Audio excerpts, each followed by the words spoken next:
प्रिय दर्शकों, मैं आप सभी के सम्मुख उपस्थित हूँ बुध के सिंह राशि में गोचर प्रभाव को लेकर के। श्री गणेशाय नमः। ओम नमः शिवाय। प्रियंगु कलिका भाषम रूपेणा प्रतिमं बुधम सौम्यम सौम्य गुणोपेतम तम बुद्धम प्रणमाम्यहम्। मैं ज्योतिषाचार्य सन्यासी जी आप सभी का मेरे यूट्यूब चैनल एस्ट्रोलॉजर सन्यासी जी पर हार्दिक स्वागत करता हूँ। साथ ही निवेदन है, कृपया चैनल को लाइक शेयर एवं सब्सक्राइब करें। साथ ही बेल आइकन को प्रेस कर दें, जिससे हमारे आगामी वीडियो आपको सर्वप्रथम प्राप्त हो सकें। साथ ही कमेंट बॉक्स में ओम नमः शिवाय या श्री गणेशाय नमः लिख दें।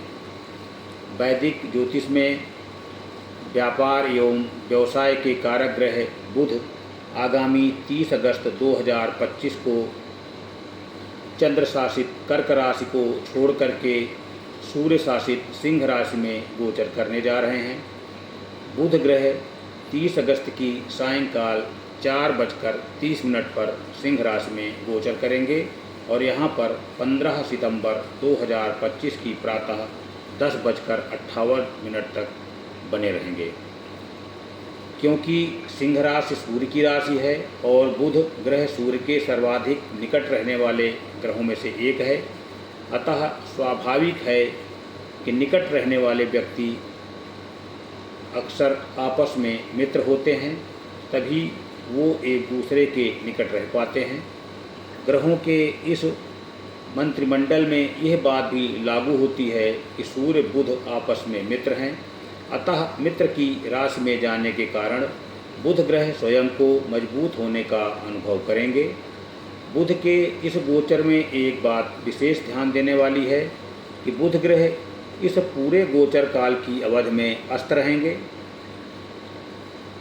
क्योंकि बुध ग्रह 29 अगस्त से 2 अक्टूबर 2025 तक अस्त अवस्था में गोचर कर रहे हैं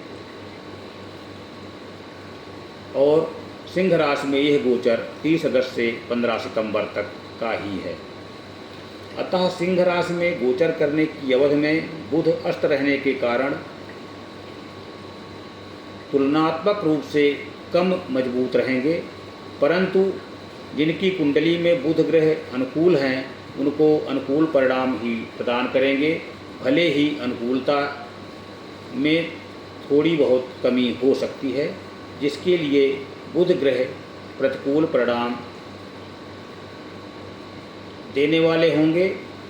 उनकी प्रतिकूलता में थोड़ी कमी हो सकती है, परंतु नैसर्गिक रूप से या स्वाभाविक रूप से जो परिणाम बुध ग्रह को देना है वैसे परिणाम प्राप्त होते रहेंगे। इसके अतिरिक्त सिंह राशि में केतु और सूर्य पहले से विद्यमान है, तो उनके साथ में युति हो रही है। सूर्य के साथ युति होने के कारण बुधादित्य राजयोग का निर्माण हो रहा है और त्रिग्रही योग का भी निर्माण हो रहा है। इसके अलावा राहु से समसप्तक योग का निर्माण होगा। शनि के साथ षडाष्टक योग बन रहा है और मंगल के साथ में दुर्द्वादश योग का निर्माण हो रहा है, जिनका प्रभाव सभी राशियों पर पड़ेगा, जिसकी चर्चा हम राशिफल में करेंगे। राशिफल की चर्चा करने से पूर्व आपको जानकारी दे दें कि यह राशिफल आपके चंद्र राशि पर आधारित है।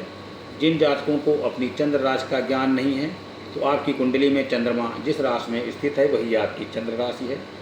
तो राशिफल के कार्यक्रम में प्रथम राशि मेष राशि। मेष राशि के जातकों के लिए बुधदेव आपके तृतीय एवं षष्ठम भाव के स्वामी हैं और अब आपके पंचम भाव में गोचर करने जा रहे हैं।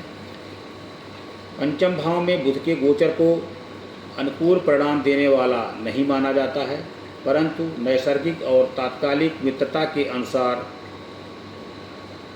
यहाँ पर सम अवस्था में रहेंगे और अस्त भी रहेंगे। इसके परिणाम स्वरूप बुध ग्रह आपको पूर्णतया नकारात्मक परिणाम नहीं देंगे। कुछ सावधानियों को ध्यान में रखने की स्थिति में पंचम भाव से संबंधित अच्छे परिणाम प्राप्त हो सकेंगे।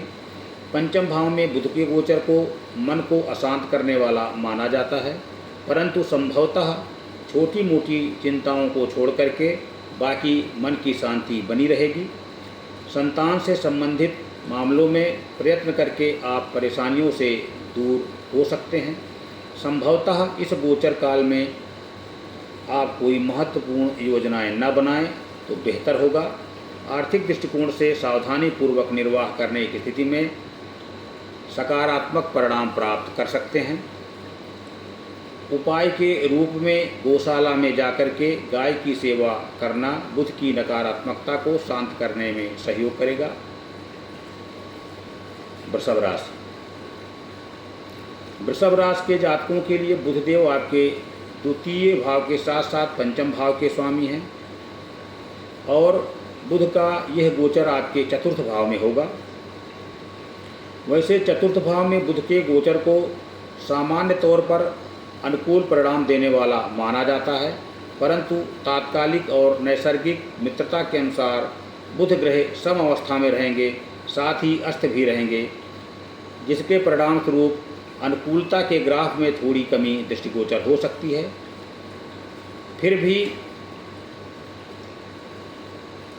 अधिकतर मामलों में अनुकूल परिणाम आप प्राप्त करने में सफलता प्राप्त कर सकेंगे।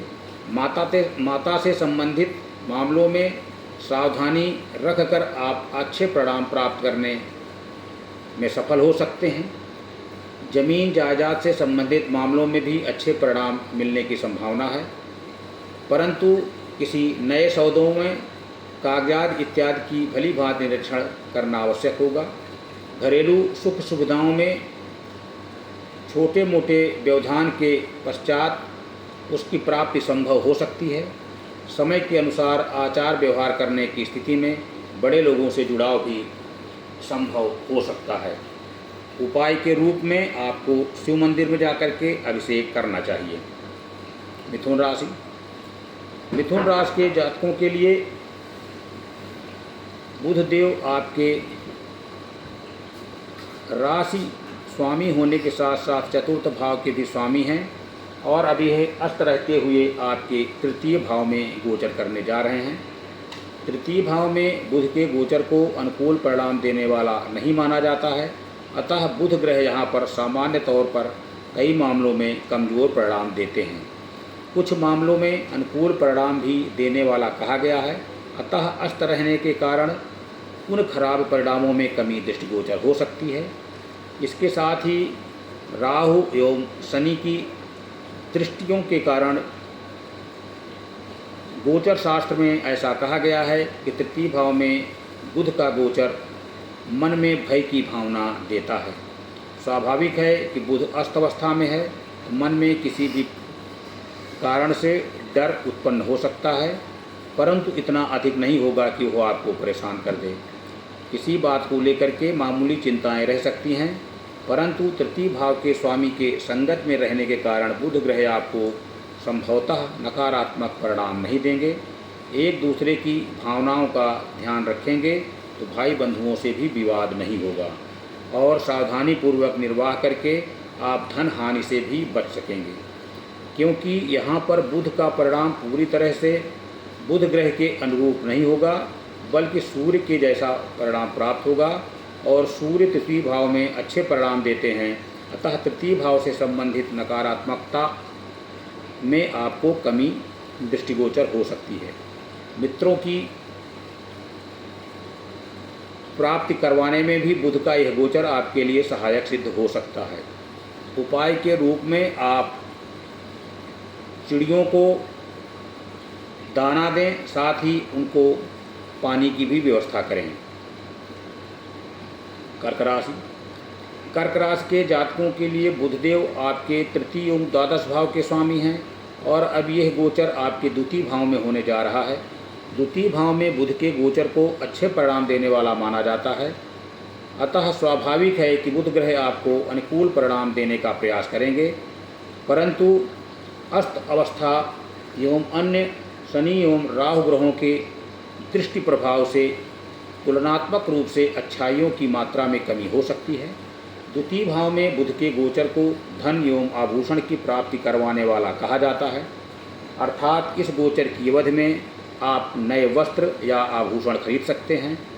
संभवतः इन प्राप्तियों में कुछ समय लग सकता है, परंतु यदि ऐसी आपकी कोई इच्छा है तो उसकी पूर्ति होने के योग बन रहे हैं। विद्यार्थियों को भी अधिक परिश्रम करके अच्छे परिणाम प्राप्त कर सकते हैं। आपकी बातचीत की शैली अच्छी रहेगी उत्तम भोजन की प्राप्ति के योग भी बन रहे हैं। संबंधियों से मिलना एवं उनसे बातचीत करना संभव हो सकता है। साथ ही बुध के अस्त होने के कारण इन परिणामों में थोड़ा विलंब हो सकता है, परंतु इस तरह के परिणाम मिलने की प्रबल संभावना बनी हुई है। उपाय के रूप में इस गोचर काल में मांस, मदिरा, अंडे और अश्लीलता इत्यादि से दूर रहें, अर्थात सात्विक एवं शुभ बने रहना शुभ रहेगा। शुद्धता का विशेष ध्यान रखें। सिंह राशि।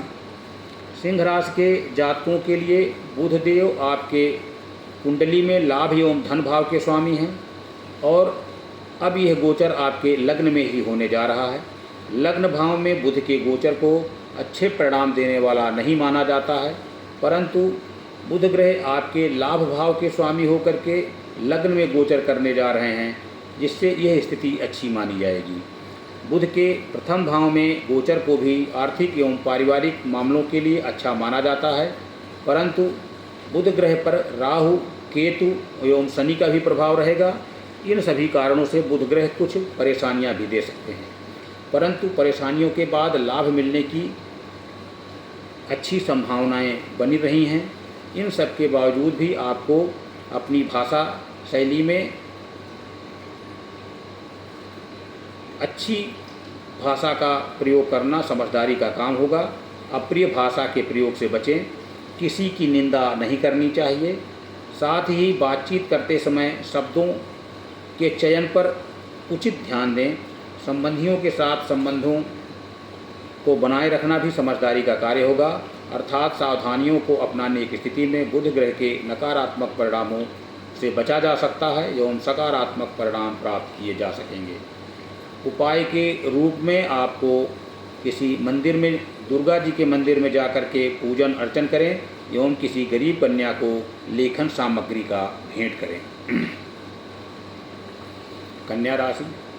कन्या राशि के जातकों के लिए बुध देव आपके राशि स्वामी होने के साथ साथ आपके कर्म भाव के भी स्वामी हैं तथा यह अब अस्त अवस्था में आपके द्वादश भाव में गोचर करने जा रहे हैं। द्वादश भाव में बुध के गोचर को अच्छे परिणाम देने वाला नहीं माना जाता है। साथ ही बुध ग्रह आपके लग्न या राशि के स्वामी ग्रह हैं। ऐसी राशि स्वामी का द्वादश भाव में गोचर करना और भी कमजोर बिंदु माना जाएगा।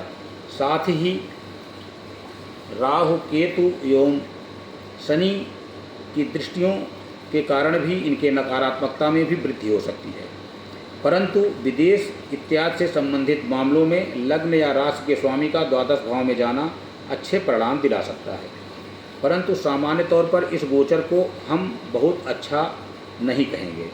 अतः इस गोचर की अवधि में आपको सावधानी पूर्वक निर्वाह करने की सलाह दी जा रही है। व्यर्थ के खर्चों से बचें। विवाहित जातकों को जीवन साथी या जीवन संगनी के साथ में बेहतर तालमेल बनाए रखना आवश्यक होगा। एक दूसरे के स्वास्थ्य का विशेष ध्यान रखें तथा दूसरे की भावनाओं का भी ख्याल रखें। यदि आप विद्यार्थी हैं तो इस गोचर काल में अपनी विषय वस्तु पर अपेक्षाकृत अधिक ध्यान केंद्रित करने की आवश्यकता होगी। कुल मिलाकर इस गोचर को हम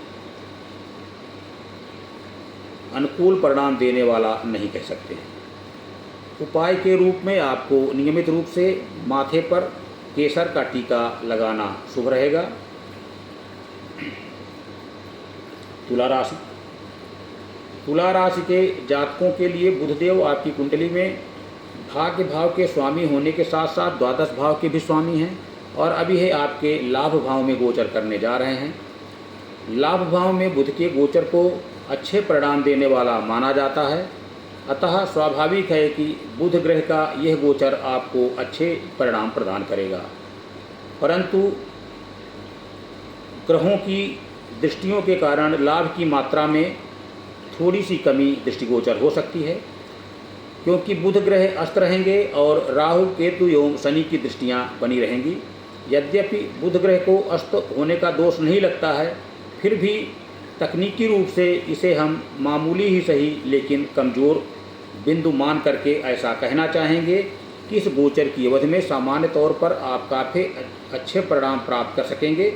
फिर भी उपलब्धियों में थोड़ी बहुत कमी हो सकती है। उपलब्धियों की बात की जाए तो यदि आप व्यवसाय या व्यापार से जुड़े हुए हैं तो आपको उसमें उत्तम लाभ प्राप्त हो सकता है। आय में वृद्धि के योग बन रहे हैं। स्वास्थ्य के दृष्टिकोण से भी इस गोचर को अनुकूल परिणाम देने वाला माना जाएगा। भाई बंधु एवं मित्रों के साथ तालमेल बेहतर होंगे। कार्यों में सफलता दृष्टिगोचर हो रही है, अर्थात प्रत्येक क्षेत्र में आपको अच्छे परिणाम प्राप्त होंगे। यदि आप परिश्रम में थोड़ी सी वृद्धि करते हैं तो अस्त होने के दोष की कमी दूर हो जाएगी और आप एक उत्तम परिणाम प्राप्त करने में सफलता प्राप्त हो सकेंगे। उपाय के रूप में आपको विष्णु सहस्त्रनाम का पाठ करना चाहिए। साथ ही गौशाला में जाकर गाय को हरा पालक खिलाएं। वृश्चिक राशि। वृश्चिक राशि के जातकों के लिए बुधदेव आपकी कुंडली में अष्टम एवं लाभ भाव के स्वामी हैं और अब यह अष्टावस्था में आपके दशम भाव में गोचर करने जा रहे हैं। क्योंकि दशम भाव में बुध के गोचर को अनुकूल परिणाम देने वाला माना जाता है, इसलिए इस गोचर की अवधि में आपको अच्छे परिणाम प्राप्त होने के योग बन रहे हैं। सामान्य शब्दों में हम इसे अनुकूल परिणाम देने वाला ही कहेंगे, परंतु तकनीकी रूप से अस्त होने के कारण परिणाम में थोड़ी कमजोरी दृष्टिगोचर हो सकती है। परंतु इस कमी का आपके ऊपर कोई विशेष फर्क नहीं पड़ना चाहिए, क्योंकि बुध ग्रह को अस्त का दोष नहीं लगता है। फिर भी आपकी अच्छाइयों के ग्राफ में थोड़ी सी कमी हो सकती है। इस सब के बावजूद आपको पद प्रतिष्ठा का अच्छा लाभ मिल सकता है। आप अपने प्रतिस्पर्धियों से बेहतर कर सकते हैं। व्यापार व्यवसाय में भी अच्छा लाभ प्राप्त करने के योग बन रहे हैं। मान प्रतिष्ठा की वृद्धि के योग बन रहे हैं। परंतु इन सभी उपलब्धियों को प्राप्त करने के लिए आपको अपने परिश्रम में थोड़ा वृद्धि करने की आवश्यकता है। ऐसा करने से आप काफ़ी अच्छे परिणाम प्राप्त कर सकेंगे। उपाय के रूप में आपको किसी मंदिर में जाकर के दूध एवं चावल का दान करना चाहिए। धनुराशि। धनुराशि के जातकों के लिए बुधदेव आपकी कुंडली में सप्तम एवं दशम भाव के स्वामी हैं और अभी यह गोचर आपके भाग्य भाव में होने जा रहा है। भाग्य भाव में बुध के गोचर को अच्छे परिणाम देने वाला नहीं माना जाता है। साथ ही अस्त एवं शनि एवं राहु केतु की दृष्टियों के कारण आपको विपरीत परिणाम प्राप्त होने के योग बन सकते हैं। अतः अस्त होने के कारण आपके नकारात्मक परिणामों में थोड़ी कमी हो सकती है, जिसका आपको लाभ मिल सकता है। साथ ही परेशानियों में कमी भी दृष्टिगोचर हो सकती है। भाग्य भाव में बुध के गोचर को भाग्य की हानि करवाने वाला कहा गया है। स्वाभाविक है कि अस्त होने के कारण भाग्य हानि में थोड़ी सी कमी होगी और इसका लाभ आपको मिल सकता है। इन सब के बावजूद कर्म स्थान के स्वामी का अस्त होना कार्यों में व्यवधान देने का कार्य कर सकता है। आप अपने मान सम्मान के प्रति सचेत रहें। रोजगार या दैनिक कार्यों को लेकर के भी सजगता बनाए रखना आवश्यक होगा। अर्थात इस गोचर काल की अवधि में आपको अत्यधिक अनुकूल परिणाम प्राप्त होने के योग नहीं बन रहे हैं, अतः आपको सावधानीपूर्वक निर्वाह करने की सलाह दी जा रही है। उपाय के रूप में आपको गणेश अथर्वशीष का पाठ करना चाहिए। इसके अतिरिक्त किन्नरों को हरी चूड़ियाँ भेंट करना भी शुभ रहेगा। मकर राशि। मकर राशि के जातकों के लिए बुधदेव आपकी कुंडली में आपके षष्ठम एवं भाग्य भाव के स्वामी हैं और यह अष्टावस्था में आपके अष्टम भाव में गोचर करने जा रहे हैं। अष्टम भाव में बुध के गोचर को अच्छा परिणाम देने वाला माना जाता है, परंतु भाग्य भाव के स्वामी का अस्त होकर अष्टम भाव में गोचर करना एक कमज़ोर बिंदु माना जाएगा। इसलिए आपकी अच्छाइयों में थोड़ी सी अंतर दृष्टिगोचर हो सकता है। बुध का यह गोचर आकस्मिक रूप से धन की प्राप्ति करवा सकता है। थोड़ी परिश्रम करने पर ही सही कार्य में सफलता के योग बन रहे हैं। आपकी सामाजिक मान प्रतिष्ठा की वृद्धि के योग बन रहे हैं। प्रतिस्पर्धात्मक कार्यों में भी आपको विजय मिलती हुई दिखाई दे रही है। अर्थात कुल मिलाकर के बुध का यह गोचर आपको अच्छे परिणाम देने के योग बना रहा है। अस्त होने के कारण थोड़ा अधिक एवं कठिन परिश्रम करना पड़ सकता है, परंतु कुल मिलाकर के इस गोचर से आप सकारात्मक परिणाम प्राप्त होने की उम्मीद रख सकते हैं। उपाय के रूप में आपको गणेश जी के मंदिर में जाकर के नियमित रूप से पूजन एवं अर्चन करना चाहिए। कुंभ राशि। कुंभ राशि के जातकों के लिए बुधदेव आपकी कुंडली में पंचम एवं अष्टम भाव के स्वामी हैं और अब यह गोचर आपके सप्तम भाव में होने जा रहा है। सप्तम भाव में बुध के गोचर को अनुकूल परिणाम देने वाला नहीं माना जाता है, परंतु अस्त होने के कारण आपको इसका थोड़ा बहुत लाभ मिल सकता है। परंतु पंचम भाव के स्वामी का अस्त होना प्रेम संबंधों में कमजोरी दे सकता है। विद्यार्थियों को भी अपने विषय वस्तु पर ध्यान केंद्रित करने के लिए अपेक्षाकृत अधिक परिश्रम करना पड़ सकता है। इस दृष्टिकोण से यह एक कमजोर बिंदु है, लेकिन स्थिति के अनुसार यह गोचर अनुकूल परिणाम देने वाला नहीं कहा जाएगा, पर अतः इसका अस्त होना आपको लाभदायक हो सकता है।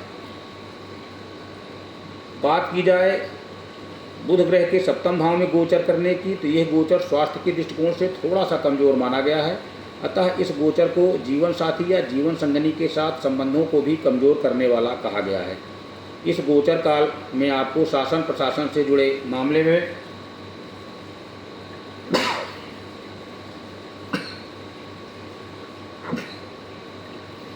विवाद से बचना चाहिए। इस बात को आपको विशेष ध्यान रखना है। यथासंभव यात्राओं से बचने का प्रयास करना चाहिए। कोई नया निवेश करने से भी बचने की सलाह दी जा रही है। यद्यपि प्रेम विवाह के इच्छुक लोगों को यह गोचर कुछ हद तक लाभ पहुंचा सकता है।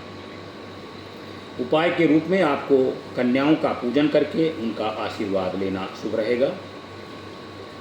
मीन राशि। मीन राशि के जातकों के लिए बुधदेव आपकी कुंडली में चतुर्थ एवं सप्तम भाव के स्वामी हैं और वर्तमान में अस्त अवस्था में आपके षष्ठम भाव में गोचर करने जा रहे हैं। यद्यपि षष्ठम भाव में बुध के गोचर को काफ़ी अच्छे परिणाम देने वाला माना जाता है, अतः सामान्य तौर पर यह गोचर आपको काफ़ी अच्छे परिणाम प्रदान करेगा। फिर भी आपको विदित करा दिया जाए कि अस्त होने के कारण यह कुछ मामलों में कमज़ोर परिणाम दे सकता है, जैसे कि घर गृहस्थी को लेकर के कभी कुछ चिंताएं रह सकती हैं। दाम्पत्य जीवन को लेकर के भी कुछ परेशानियां दृष्टिगोचर हो सकती हैं, परंतु अन्य मामलों में यह गोचर आपको अच्छे परिणाम प्रदान करेगा। आर्थिक दृष्टिकोण से या फिर स्वास्थ्य से संबंधित मामलों में यह गोचर आपको एक अनुकूल परिणाम प्रदान करेगा। इसके अतिरिक्त आप अपने प्रतिस्पर्धियों से भी आगे जाने में भी यह गोचर आपके लिए मददगार हो सकता है। आपके मान सम्मान में वृद्धि के योग बन रहे हैं तथा इस गोचर काल में कला साहित्य से लगाव रखने वाले लोगों को भी काफ़ी अच्छे अनुकूल परिणाम प्राप्त होने के योग बन रहे हैं। उपाय के रूप में आपको भगवान गणेश को पुष्पों की माला अर्पित करना एवं उनके पूजन अर्चन करना शुभ रहेगा। श्री गणेशाय नमः। ओम नमः शिवाय।